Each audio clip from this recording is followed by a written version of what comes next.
నమస్కారం. ఈరోజు మాఘపురాణం 7వ అధ్యాయం మృగశింగుడు యముడు గురించి వ్రతమాచరించడం గురించి చెప్పుకుందాం. మృగశింగుడు యముని గురించి వ్రతమాచరించుట. ఆ విధంగా ఏనుగునకు శాపవిమోచనమైన తర్వాత మరలా మృగశింగుడు కావేరీ నదిలో దిగి అకాల మృత్యువాతబడిన ఆ ముగ్గురు కన్యలను బ్రతికించు నిమిత్తం యమధర్మరాజును గురించి తపస్సు చేయనారంభించాడు. నిశ్చల మనస్సుతో తదేక దీక్షతో యముని గురించి ధ్యానించుచుండగా మృగశింగుని కఠోర దీక్షకు యముడు సంతసించి ప్రత్యక్షమై, మృగశింగా, నీ కఠోర దీక్షకు పరోపకార పరాయణతకు నేనెంతయో సంతోషించితిని. నా గురించి ఇంత దీక్షతో ఎవరూ తపమాచరించి ఉండలేదు. నీకేమి కావాలనో కోరుకొనుము, నీ అభిష్టం నెరవేర్చదను అని యముడు పలికెను. ఆ పలుకులు విని మృగశింగుడు కన్నులు తెరిచి చూడగా యముడు తన కళ్ళ ఎదుట నిలబడి ఉన్నాడు.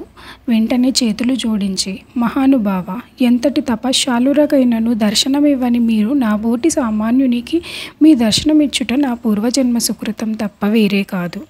అకాల మరణంనకు పాల్పడిన ఆ ముగ్గురు కన్యలను బతికించి నన్ను సంతృప్తిని చేయండి అని ప్రార్థించెను.